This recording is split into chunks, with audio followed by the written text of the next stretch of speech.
Halo, assalamualaikum warahmatullahi wabarakatuh. Selamat pagi semuanya, sobat kreasi Lubis dimanapun berada. Terima kasih sudah kembali melihat channel kreasi Lubis ya.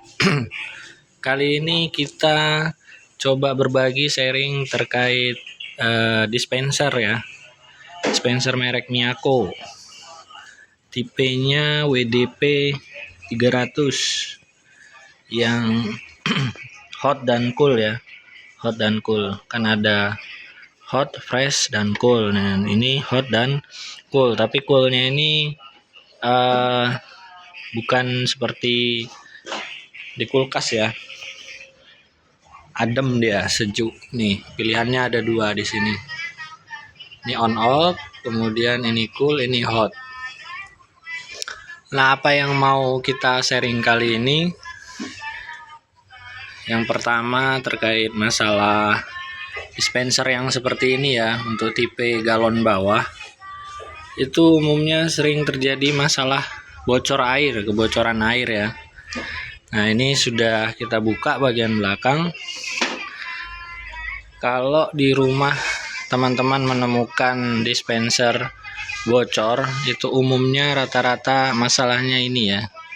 Ini selang-selang airnya ini kan cuma diikat pakai kabel tis ya, kalau bahasanya kabel tis atau tirap yang seperti ini ya. Ini yang di pemanas, yang paling sering bocor di pemanas, karena memang dia panas. Plastik kalau kena panas terus jadinya getas kemudian putus ya.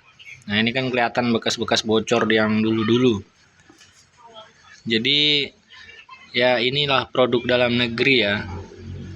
Idenya bagus ya, simple, idenya bagus, cuma ketangguhannya yang kurang kalau produk-produk kita ini, produk lokal. Mungkin ya menyesuaikan harga juga ya, menyesuaikan daya beli masyarakat Indonesia juga. Ntar kalau dibikin bagus-bagus, harganya mahal lagi ya, kayak di luar negeri. Jadi dibikinlah yang simpel-simpel seperti ini. Hanya saja sayangnya produk kita itu kurang memperhatikan keselamatan juga ya. Nah, contohnya ini punya mertua saya ya, rusak. Kemarin keluhannya bocor, kemudian belakangan tidak mau naik airnya ya, air galonnya tidak mau naik kalau dipencet kerannya. Kemudian setrum ya, waktu dipegang bagian body itu tangan kita kesetrum, kontak ya. Jadi setelah saya buka, saya cek, masalahnya adalah penempatan ini ya, penempatan sirkuitnya ini yang merubah dari AC ke DC. Dia taruhnya di bawah sini, di lantainya ini. Duduknya di lantai sini dia. Nih baut, lubang bautnya ini duduk di bawah. Jadi ketika air terjadi kebocoran air, ini kan di belakangnya ini nggak bisa lihat ya. Nah, itu di belakangnya itu kan ada tabung air. Nah, tabung air itu kalau dia penuh harusnya kan dia mati sendiri ya, karena ada level sensornya. Ketika level sensornya membaca full, maka dia akan mengasih sinyal ke sirkuit ini untuk mengcancel arus yang menuju ke pompa airnya ya. Ini pompa air di bawah. Jadi saya jelaskan dulu prinsip kerjanya. Ini pompa air di bawah ya, dia mengisap dari galon. Kemudian ini selangnya ya, diisap, diarahkan ke atas. Yang ini, selang yang ini putih ini diarahkan ke atas. Nih. Baru dimasukkan ke dalam tabung.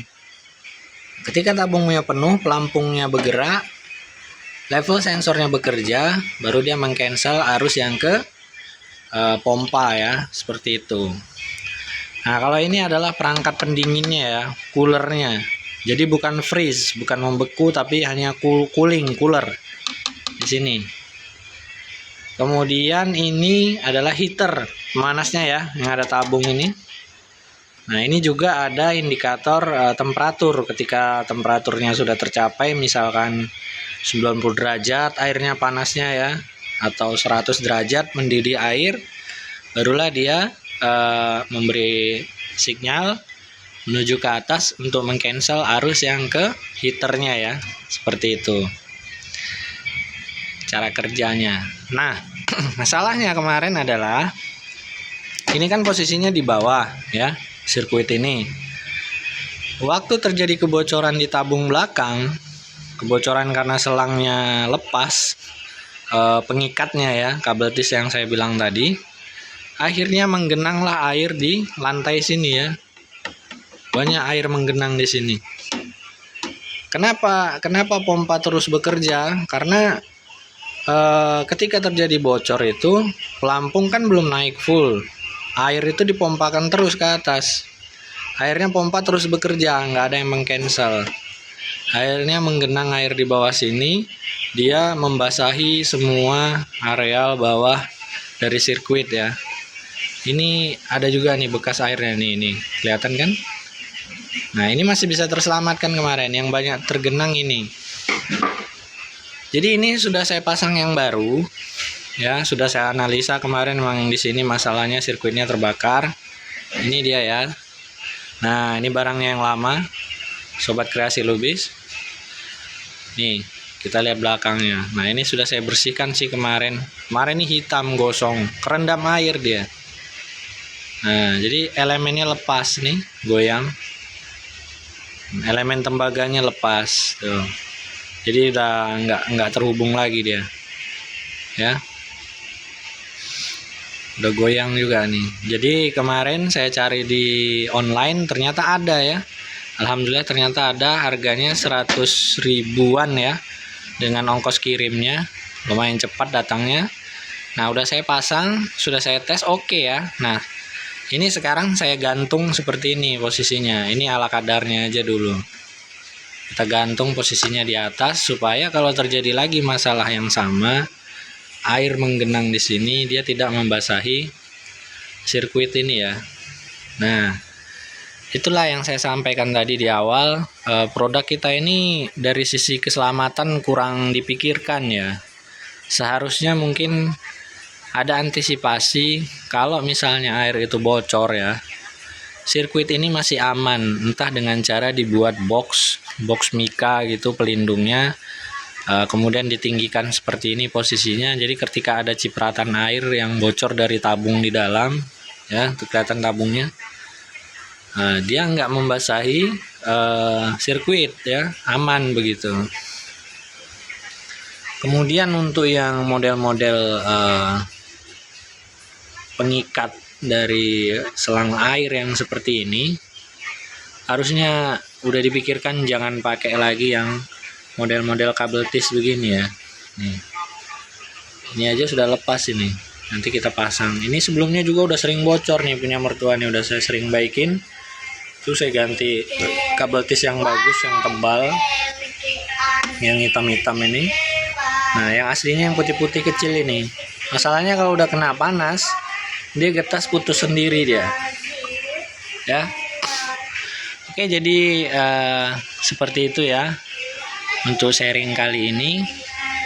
Kalau nanti teman-teman menemukan masalah yang sama di dispensernya, air bocor misalkan ya, kalau air bocor sudah pasti ada sambungan selang ini yang lepas ya, udah pasti tuh.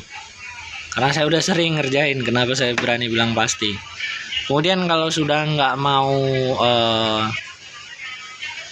pompanya bekerja ya, itu dan kebetulan berbarengan dengan ada air bocor, bisa dipastikan sirkuit ini udah kerendam air juga ya.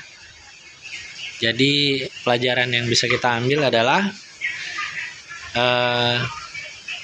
ketika kita sudah menemukan adanya kebocorannya di lantai basah, biasanya lantai di bawahnya dispenser, maka kita udah patut curigai ada masalah ya. Itu pelajaran pertama. Kan sering netes tuh biasanya dari atas. Nah, itu berarti sudah ada kebocoran di bagian belakang di dalam. Gitu ya, teman-teman. Nih barangnya yang seperti ini, merek Miyako ataupun merek lainnya ya, saya pikir kurang lebih aja ya prinsip kerjanya. Mungkin itu saja yang bisa saya sharing kali ini ya. Mudah-mudahan bermanfaat. Apabila ada pertanyaan dan bagi yang baru bergabung di channel Kreasi Lubis, saya ucapkan terima kasih. Jangan lupa like, komen, dan share-nya ya. Kreasi Lubis akan terus memberikan sharing-sharing ya terkait kehidupan sehari-hari yang sekiranya itu bermanfaat, pasti akan kita sharing ya, seperti itu. Sekali lagi terima kasih sudah menonton. Assalamualaikum warahmatullahi wabarakatuh.